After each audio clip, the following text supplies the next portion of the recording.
Saindhav victory Venkatesh కెరీర్లో అత్యంత ప్రతిష్టాత్మకంగా 75వ సినిమాగా తెరకెక్కిన చిత్రం. హిట్ సిరీస్ చిత్రాలతో దర్శకుడిగా ప్రత్యేక గుర్తింపు దక్కించుకున్న శైలేష్ పోలను ఈ మూవీకి దర్శకత్వం వహించాడు. యాక్షన్ థ్రిల్లర్గా తెరకెక్కిన ఈ మూవీ ఎన్నో అంచనాల మధ్య ఈ రోజు ప్రేక్షకుల ముందుకు వచ్చింది. మరి సైంధవ్ సక్సెస్ ట్రాక్ ఎక్కిందా లేదా, వెంకీ తన 75వ సినిమాతో ఎలాంటి ఫలితాన్ని అందుకున్నాడు వంటి విషయాలు మీకు తెలియాలంటే ఈ వీడియోని పూర్తిగా చూసేయండి.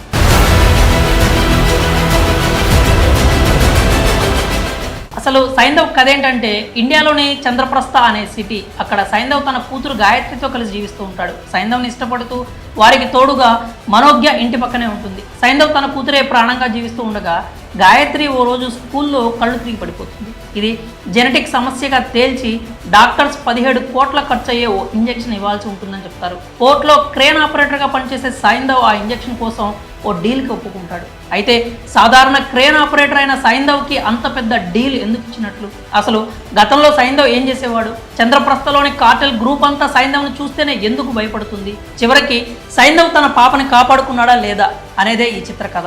ఇక సినిమా ఎలా ఉందంటే, యాక్షన్ థ్రిల్లర్స్లో హీరోకి ఓ టార్గెట్ ఉండాలి. ఇది బుక్ రూల్ లాంటిది. దాన్ని రీచ్ అవ్వడానికి హీరో ఎన్ని అడ్వెంచర్స్ చేసినా కూడా, ఎన్ని ఫైట్స్ చేసినా, ఆఖరికి ఎంత మందిని చంపినా ప్రేక్షకులు పాజిటివ్గానే రిసీవ్ చేసుకుంటారు. సో ఇక్కడ కీ పాయింట్ హీరో కాదు, ఆ పర్పస్. కానీ హీరో సినిమా ఆశాంతం ఆ టార్గెట్ కోసం ఎన్నో పోరాటాలు చేసి చివరికి దాన్ని తప్ప మిగతా అన్నీ సాధిస్తే అదొక అర్థం లేని పోరాటం అవుతుంది. ఇలాగే సైంధవ్లో ఎమోషనల్ టచ్ కోసం దర్శకుడు తీసుకున్న ఓ నిర్ణయం హీరో క్యారెక్టర్కి జస్టిఫికేషన్ లేకుండా చేసింది. దీంతో 2.5 గంటల పాటు సాగిన సినిమా ఇందుకోసం అన్న ప్రశ్న ఉత్పన్నం అవుతుంది. సైంధవ్ మొదటి అరగంట చాలా ప్లెయిన్ నేరేషన్తో సాగుతుంది. ఆ తర్వాత అసలు కథ మొదలవడంతో సినిమా వేగం అందుకుంటుంది. ఒకనొక సమయానికి దర్శకుడు శైలేష్ ఓ అద్భుతాన్ని సృష్టించాడా అన్న రీతిలో హీరో జర్నీ సాగుతుంది.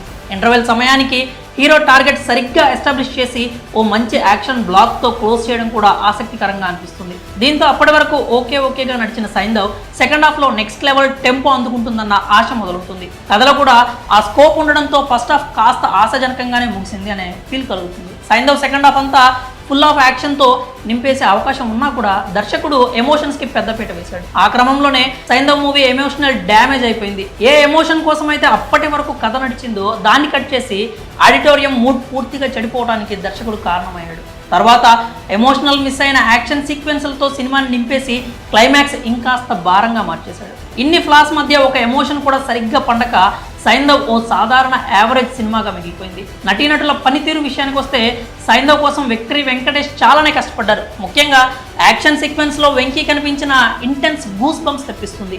ఇక ఎమోషనల్ సీన్స్లో ఈ సీనియర్ హీరో సత్తా ఏంటో ప్రత్యేకంగా చెప్పుకోవాల్సిన అవసరం లేదు. ఇలా వెంకటేష్ ప్రతి విషయంలో తన పాత్రకు పూర్తి న్యాయం చేశారు. ఇక వెంకటేష్ తర్వాత ప్రధానంగా చెప్పుకోవాల్సింది నవాజుద్దీన్ సిద్దికీ గురించి.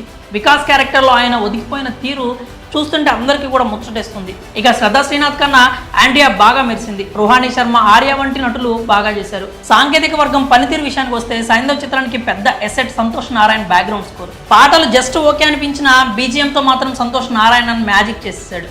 మణికందన్ సినిమాటోగ్రఫీ జస్ట్ ఓకే అనిపించగా ఎడిటింగ్ విభాగం పూర్తిగా నిరాశపరిచింది. ముఖ్యంగా సెకండ్ స్క్రీన్ ప్లేలో అన్ని లొసుగులు ఉన్నప్పుడు ఆ పోర్షన్ని స్కిప్ చేయడంలో ఎడిటర్ పూర్తిగా విఫలమయ్యాడు. అయితే ఇక్కడ ఎడిటర్ గారికి దర్శకుడి నుండి అందిన స్వేచ్ఛ ఎంత అన్నది కొలమానంలోకి వస్తుంది. చివరగా శైలేష్ హిట్ సిరీస్ చిత్రాలు అంతగా ఆకట్టుకోవడానికి కారణం ఆ సినిమాలోని డీటెయిల్డ్ స్క్రీన్ ప్లే.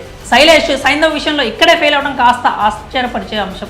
ఇక సినిమాకి జరిగిన ఎమోషనల్ డ్యామేజ్ విషయంలో కూడా శైలేష్దే పూర్తి బాధ్యత. ఈ అంశాలే సైంధవ్ స్థాయిని ఆమాంతం కిందకి లాగేశాయి.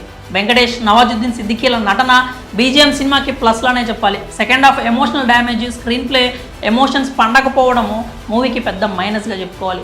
చివరిగా చెప్పాలంటే సైంధవ్ ఆశించిన స్థాయిలో లేదు. ఈ సినిమాకి మేమిచ్చే రేటింగ్ 2.25 out of 5 stars. మరి ఈ సినిమా మీరు చూస్తే మీకు ఎలా అనిపించిందో మీ అభిప్రాయాలను కామెంట్స్ రూపంలో తెలియజేయండి.